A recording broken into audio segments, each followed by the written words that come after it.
being married to a dentist were... Off the Blazer roster. Ed has more next in sports. These help define a Consumer's Digest way.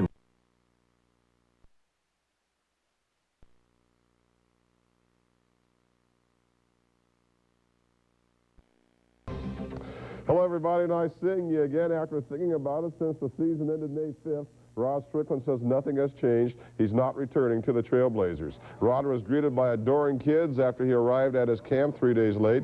Strickland explained to us he was stuck in New York on personal business. His bad feelings towards Coach P.J. Carlesimo haven't changed. Strickland insists his days as a Blazer are over. You know, it's just one of those things, one of those situations that I think probably be better for me, better for the team, and then, you know, hopefully things will work out. Yeah. What if they say, no, well, you know, you're under contract, and, you know, the heck with you, you know, we're not going to let you go. I don't want to get into that, but, I mean, I just, you know, I mean, it's like you said, it's up to Bob and the Blazers to do what they have to do. You know, I can't make them do anything, but I'm just hoping that, you know, they realize it's probably the best thing for the team as well as myself. Yeah, so it's starting to appear it's best for the Blazers to trade Strickland. He indicated he'll sit out if the Blazers keep him. Chicago's Phil Jackson became the highest paid coach in the NBA today. Jackson, who rode a motorcycle to today's negotiations, signed a one-year deal worth $2.5 million spondulics. Other coaches are paid more than Jackson, but their coach and general manager are president of their teams. Portland's Class A baseball team, the Rockies, lost 2 of 3 in Eugene to start the season. Portland pitcher Christy Rosa gave up 3 runs in the first, and that was it. Eugene's Adam Johnson got it going with an old country singer that flim-flam Portland center fielder like a snake oil salesman. Eugene clobbers the Portland Rockies 7-4. Portland opens at home tomorrow night against Bellingham. From the Bigs, successful surgery on Ken Griffey Jr.'s broken hand this morning. Seattle is tied for second, 5 games behind the Strangers. California. I did. I didn't walk out of there scot-free. I went to jail. I was punished for it.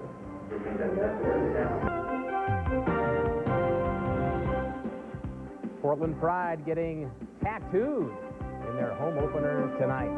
Pride ready to put on a show and more than 7,000 new one-year deal with the Bulls. Chicago, of course, has won 4 titles in his 8 years as the coach. Rod Strickland, will he or won't he be back in a Blazer uniform next fall? His agent and Bob Whitsitt are talking. This could be his last team photo. Rod taking the pics with the kids at his basketball camp. I doubt it very seriously if I'm back. I think it's just a matter of, you know, Bob getting together with whoever else and making things happen. And Rod says there are many teams interested in his services. All right, Deion Sanders fishing for trouble in Fort Myers, Florida, and Deion finding it. He was warned to leave a restricted lake at an international airport. He decides, though, the lake's largemouth bass are worth that risk, so Deion and a friend arrested for trespassing. For fishing. For fishing. Broken. I mean, when you say breaking the law, Deion Sanders is not associated with drugs, alcohol, violence of any sort. When he's fishing, that's a pastime. That's the only way he relaxes in this world. He was punished for that, and he suffered the consequences. Unless he gets off the hook, Deion faces a year in jail and a $1,000 fine. Portland Rockies tonight in action. Center fielder Johnny Hallett putting in the miles. Watch him go. First inning to the wall. Into the wall. Ooh, not going to help. That's a triple. Rockies getting the worst of it in Eugene. And Hallett now coming this way. He'll make the diving catch, but ouch. Comes up hurting a bit. The Rockies hurt too. They lose it 7-4.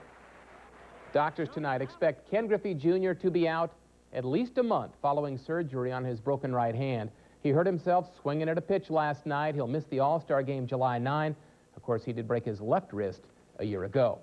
So Sorrento supplies the power in his absence. Seattle winning. Toronto shuts out the A's. The Angels have won 11 of 12. Baltimore's Brady Anderson hits his 25th.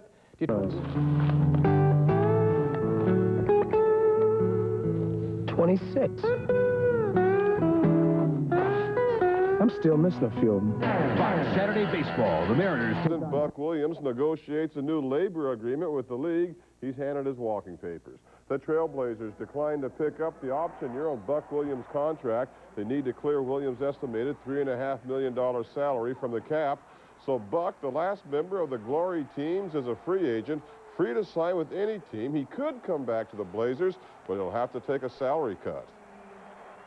That's their decision. I mean, I have to sort of look forward and look at the different options and see what's out there, look at the landscape. But, you know, who knows? You know, they, I guess, sort of made a commitment to sort of look to the future. The young ball player just taken a 17-year-old player. So it's going to be interesting to see what happens for the remainder of the summer. The new labor agreement prevents teams from making deals until July 9th. Now, Buck's free to leave, but the Blazers pick up the one-year options on Clifford and James Robinson's contracts. No trades can happen until July 9th when the new labor agreement is in writing. Here is reaction from Harvey Grant and Chris Dudley, who helped hammer out the deal. There was some hard negotiations, but it ended up working out pretty well. And I think we had a player conference call this morning, and the response was, you know, all positive. I think everybody came to a good understanding, and you know, hopefully we can get the season on, and I mean, everybody's gonna get paid. That's the main thing. We greeted the Blazers' big young'un at the airport this morning. 17-year-old pick Jermaine O'Neal arrived to try on his new jersey and meet the media. I'm not looking to try to come in and say, hey, I want to be the key guy or whatever. I'm just going to try to be a role player and adapt to the organization. Now, mothers, imagine your feelings if your teenagers suddenly went from high school to the National Basketball Association. Jermaine grew up in a modest home in Columbia, South Carolina. Inside trophies of Jermaine's accomplishments are everywhere. His mother, Angela Ocean, knew she had a special son the moment he was conceived. For 9 months, while Jermaine was inside of me, he was always jumping, moving. And when he was born, he was excess long, and when he came out, the doctor said, this young man, this baby's extra long, and he got to be somebody. Well, she's right about that. Finally, every summer about this time, 2 local guys who made it to the big daddies of football give back to the community. It's the free football. Mom, it's me, my brother, my cousin, and my coach, and God, and lead me the right way. I think somebody's going to take him under their wing and treat him just like what I've tried to do, and guide him in the right direction. O'Neal says he plans on buying a home for his mother and putting money away for college education. At the Coliseum, Joe Becker, Sports Channel 8. Re-upped by the Blazers in their option year, Clifford Robinson and James Robinson, and the jury's still out on Minnesota's Isaiah Ryder, quite literally. Today, the guy that was rumored to be coming here in a trade from Minnesota was arrested and charged with marijuana possession and possession of stolen cell phones. Hard to think a guy like that would get Buck Williams' salary. Seems almost unthinkable. Again, I'm not going to talk about other teams' players or get into the whole speculation business, and I didn't say I was interested, and I never will. I just have to, you know, if and when we do things, we're happy to talk about them. We've made no trade. And the labor dispute, as expected, was settled. The players agreed to the language of a new agreement, averting a possible lockout on Monday. And the man that interviewed for the Blazer job before P.J. Carlesimo today signed a new 7-year deal with Duke. Coach Mike Krzyzewski will coach the Devils at least through 2002. They should just give this kid the Blazers hired a break. It's not his fault that he's young. You know, one more player isn't going to hurt or help us. We need to get rid of this clown of a coach that we've got. Live at 6:30, this is KGW, Northwest News Channel 8.